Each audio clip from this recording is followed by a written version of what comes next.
Hello, hello, hello, and welcome to the Eyes of Life show. I am your host, Yolo Schubert, and I have a terrific show for you today. This show is going to be about voting rights. And with everything that's going on in the world and with the elections coming up, it is important for us to get out there and vote. And I want to bring some information to your attention on how minorities were able to vote and why it's important for us to get out there and vote. If you're not registered, please get out there and vote. If you need help, somebody to show you how to register, go to your local uh, community center. If you want public assistance, go to your county assistant office so they can also help you to be able to get the application so you can have the right to vote. It is important. And this is why I want to talk about today minorities voting rights and the importance to vote, the 15th Amendment to the U.S. Constitution. And this is what I'm going to read to y'all the information that I researched and I found, and is what's telling me that we have to continue the fight for what our ancestors went through, for what our loved ones went through to get these rights. Now, I say minority because it's for all minority. But at the time of the Constitution, it stipulates it's mainly talking about blacks in America, not Latinos, Asians, but we are all considered minority. And this is some of the things that I want to bring to your attention so you know how important it is to actually get out there and vote. To former abolitionists and to the radical Republicans and Congress who fashioned Reconstruction after the Civil War, the 15th Amendment enacted in 1870 appeared to signify the fulfillment of all promises to African Americans to set free by, now you get that, set free by the 13th Amendment. And this is why I said it's not talking about the Asian, the Latinas, uh, it's talking about African Americans, because back then it was the African Americans who was fighting for freedom in this country. Um, Set free by the 13th Amendment with citizenship granted by the 14th Amendment, black males were given the right to vote by the 15th Amendment. In retrospect, it can be seen that the 15th Amendment was the reality, only another step in the struggle for equality that would continue for more than a century before African Americans could begin to participate fully in American public and civic life. So let me break that down to you a little bit here. We were giving the right to vote, okay? But even in the process of giving the right to vote and the 13th Amendment being in place, we still was given a hard time to even vote. We were not able to get out there and go to a voting booth and place our ballots. So what would happen to the black men back then when they went out to cast their ballots? A lot of time when they went down, they were seen. And believe me, there were white folks in these offices. There wasn't no black folks in these offices. And a lot of times when someone would go down to vote, the wives or the men, the husbands of these people who didn't want this to be in effect,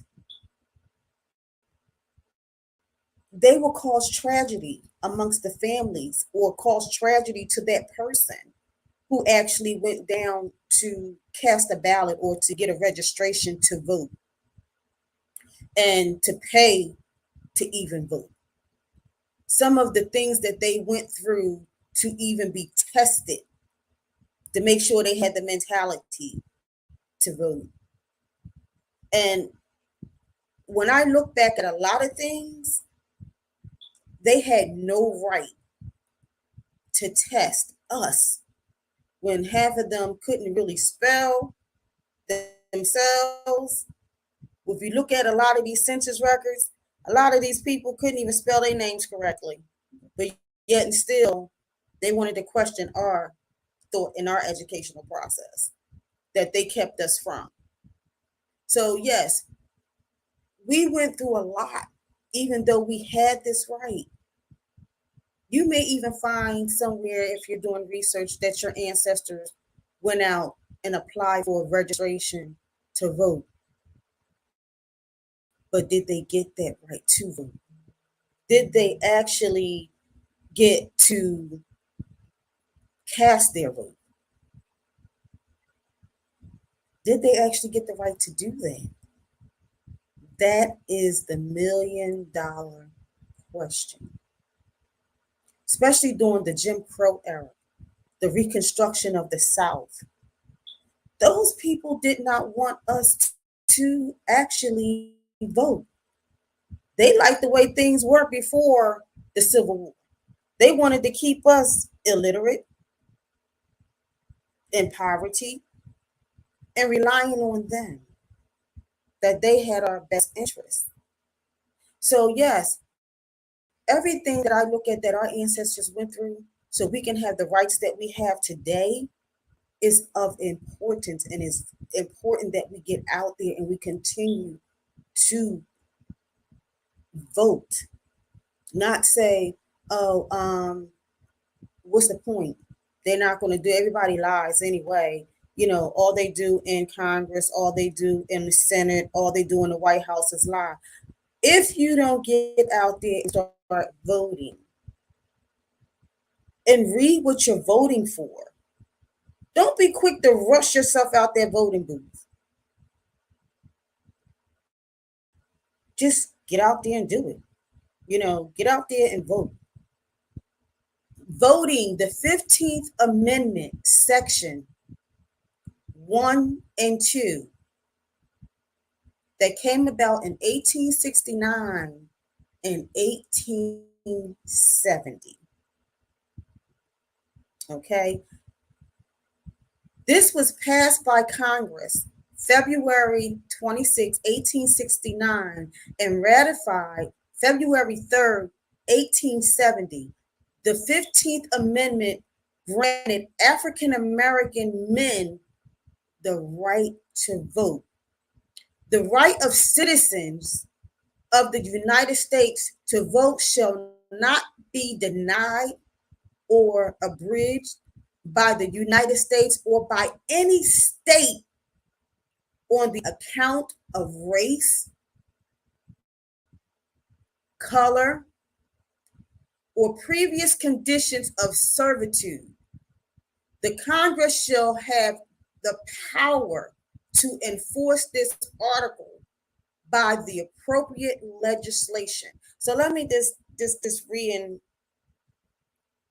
talk about this here for a minute. Reiterate.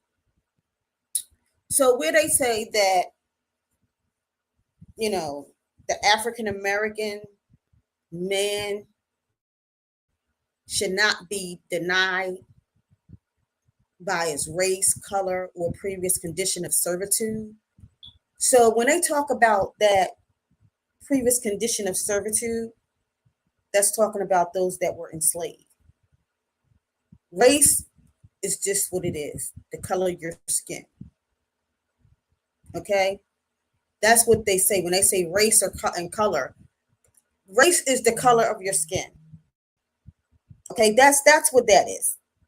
Race is simply just the color of your skin, no matter what. That's what it is. Servitude is talking about slavery.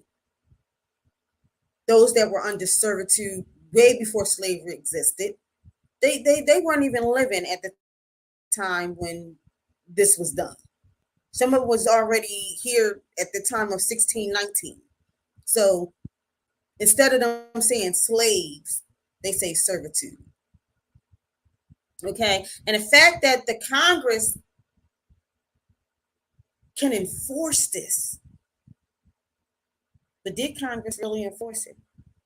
How much did Congress stand by and sit by the wayside and watch African Americans be tormented, beaten, hung, their wives beaten, their children beaten, or their families threatened, houses burned?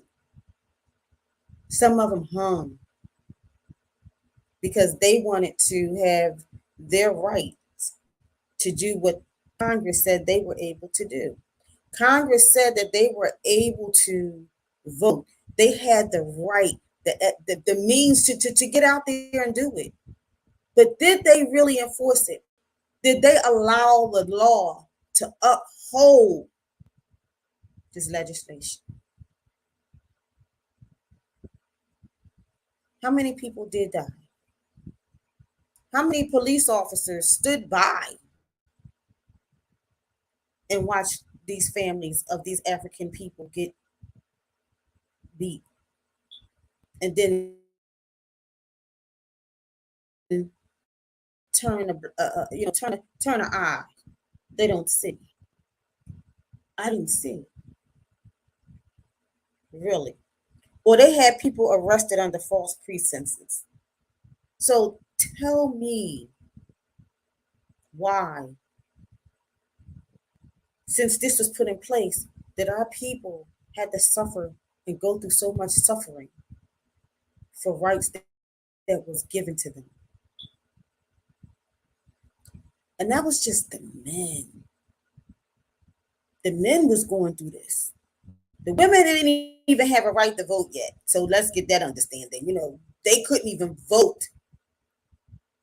They were only supposed to be one thing, or say two things. The mother and the cook. Keep the house clean.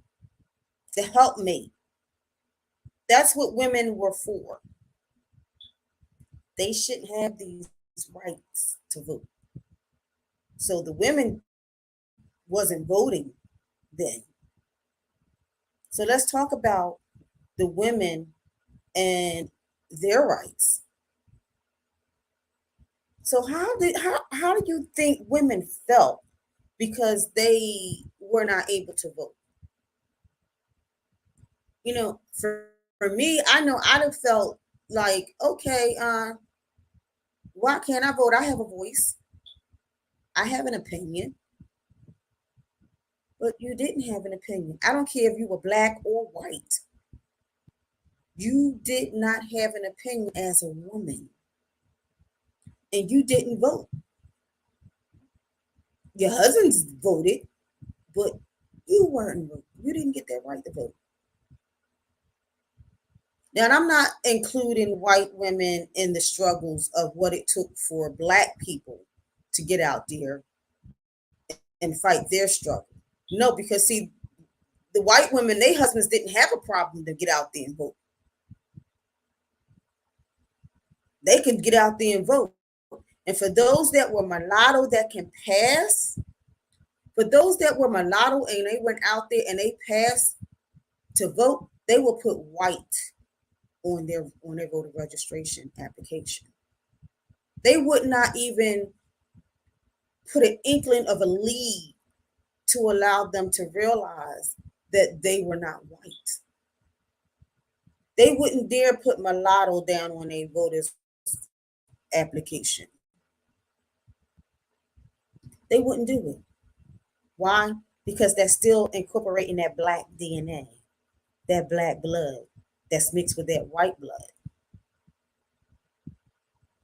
So that black blood mixed with that white blood, that's going to give you grief. So a lot of those people that were mulatto that can pass, that's what they did. They passed. They went on and they made a way for themselves. And some never spoke of them being mulatto. Some of them children, grandchildren, great grandchildren, generations down the line, still had no idea that their ancestor was mulatto unless they go take their DNA on one of the DNA websites and then they see that, oh, I got that 1, 2, 3% black blood. What the what? What the what? Uh-oh. What's going on here? So yes, you know, that happened. But for our people having that right to vote, you know, it was such a harsh struggle. It was such a harsh fight. I mean, shoot, we couldn't even sit at a restaurant counter, and you talk about letting us vote. So yes, our men went through so much for that right. Now that didn't stop them from like putting them to war. They had to go in war. They can go to civic. Do your civic duty. You know, you can fight in a civil war. You know, all that, but that voting thing. Mm-mm. So let's talk about the women now. Our rights to vote. The 19th Amendment to the Constitution, women's rights to vote as of 1920, passed by Congress June 4th, 1919, and ratified on August 18th, 1920. The 19th Constitution granted women the rights to vote. Wow. From 1870 all the way to 1920. Think about how many years that is. And it wasn't like we wasn't fighting to vote. We were fighting to vote. Okay? Beginning in 1800s, women organized, petitioned, and picketed to have the right to vote. It took them decades before getting, wow, decades before they would get the right, their purpose accomplished to vote. Around 1878, the amendment was first introduced to Congress. On August 18th, 1920, it was ratified, granting voting rights for women who worked tirelessly and strategized to achieve their goal. Wow.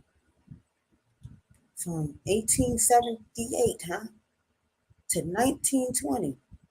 They said, I mean, that they act like that's like 2, 3 years. It was more than that.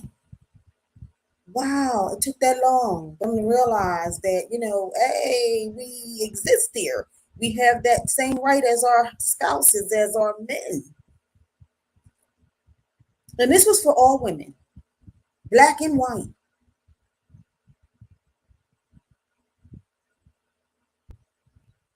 As I said, on August 18th, 1920, it was ratified, granting voting rights for women who worked tirelessly and strategized to achieve their goals.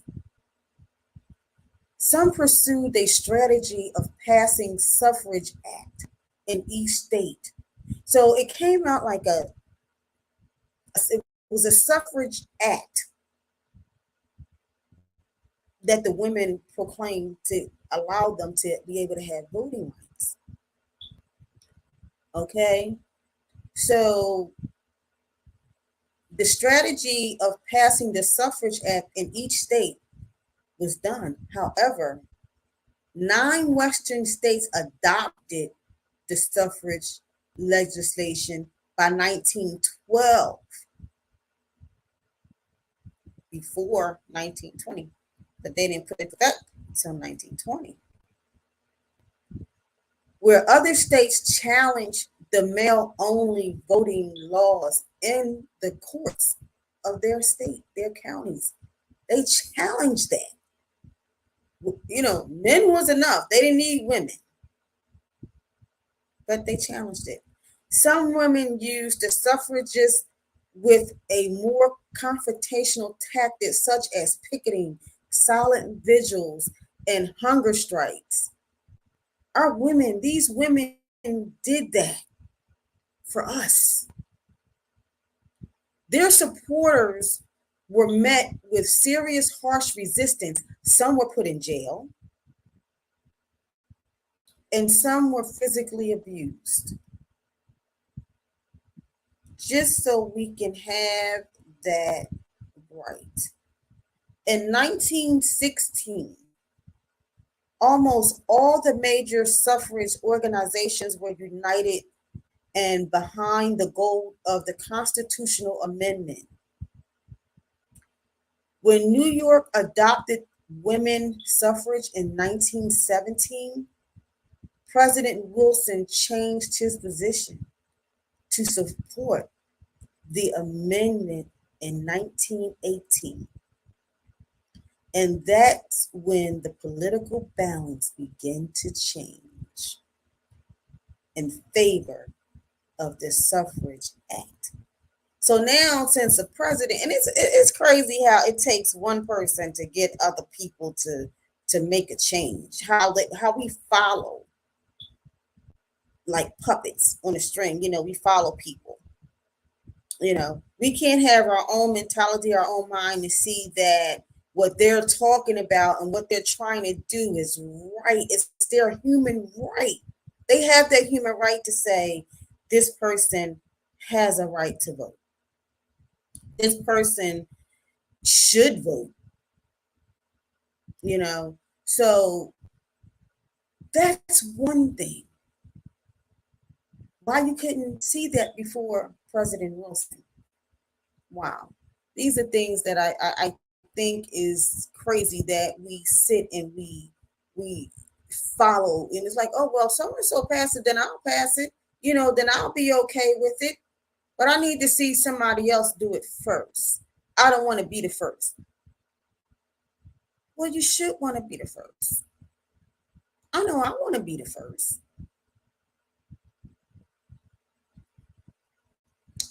On May 21st, 1919, the House of Representatives passed the amendment, and 2 weeks later, the Senate followed. When Tennessee became the 36th state to ratify the amendment on August 18, 1920, the amendment passed its final hurdle of obtaining the agreement of 3/4 of the states. We had to get 3/4 of the states, y'all, in order for us women to vote. Three-fourths of the states we had to get for us to vote. The Secretary of State in Bainbridge Colby, certified the ratification on August 26, 1920, changing the face of the America electorate votes forever. So this guy, Bainbridge, he changed the way the electoral votes were done, because of now women being able to have this right to vote. If we didn't have this right to vote, then I wonder where would we be? What would we, how would we be able to deal with things? We'll be able to speak and have our own voice. This is a wow moment. Like, wow. So that means we don't be able to vote. So that means we didn't have a voice, basically.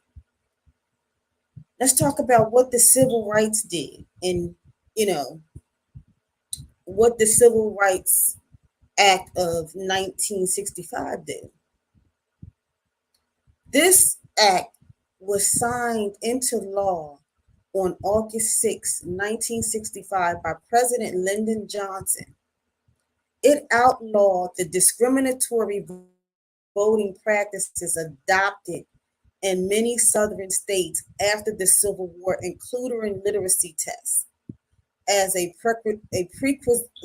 Excuse me, as a prerequisite. Sorry, I can't get the word out. Prerequisite to voting. Okay, so what this means is, if you heard me when I said this before, when I talked about the men, when voting first came out, they had to learn, take a test to see if they were able to vote. So that was considered a literacy test. So really not knowing what was on that test, but I can just imagine. I can imagine what that test probably looked like for them to give us a literacy test. Like, seriously, come on. Some of them should have taken a literacy test. Let me just say that. They should have gotten up there and said, okay, well, everybody takes a literacy test, not just black people. Everybody has to take it. But even still, during that time, I believe all the whites would have passed and all the blacks would have failed. Once again, Congress put this in place, but yet and still, we're still being treated unfairly. It's not fair. It doesn't make sense. It really doesn't.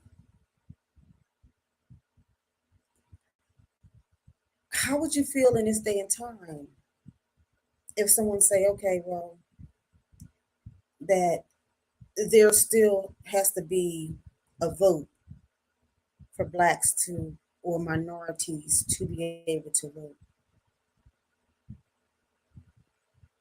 I mean, I think I just would be livid or out of my mind, crazy, because you're telling me that this here doesn't solidify the rights for us to vote forever. Why?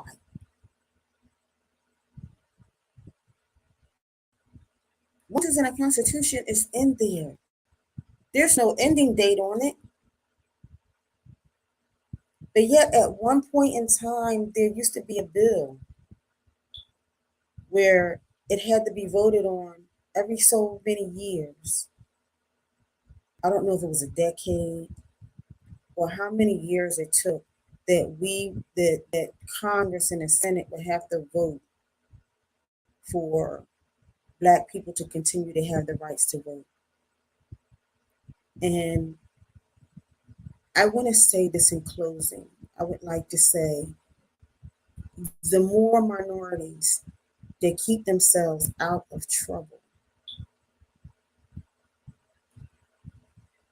and out of the courtroom and out of trouble with the law, the better chances we have of making America better for the lower and middle class people of this country by voting Democrat. Republicans are already rich. They only care about the upper class. They don't care about the people that's down here struggling, that's getting losing their jobs and just barely making it off of unemployment and fighting to find the next job. They don't care. Let me just say that. They don't have a care in the world. And my reasons for saying this is related to a finding on how many Americans lost their rights to vote.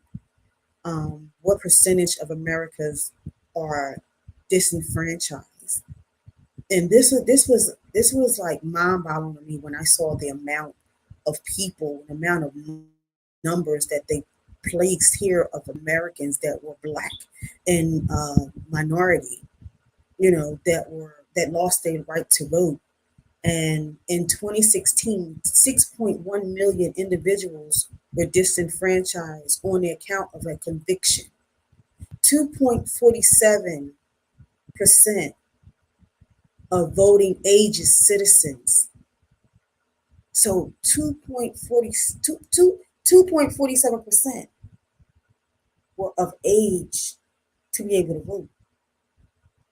As of October 2020, it was estimated that 5.1 million voting age citizens of the United States were disenfranchised. Okay, they weren't able to vote in the 2020 president election. So why do I say this? Because we up at another president election. We need to keep our nose clean. We need to keep ourselves out of trouble because they're looking to put us in jail on any federal charge that will prevent us from keeping our voting rights.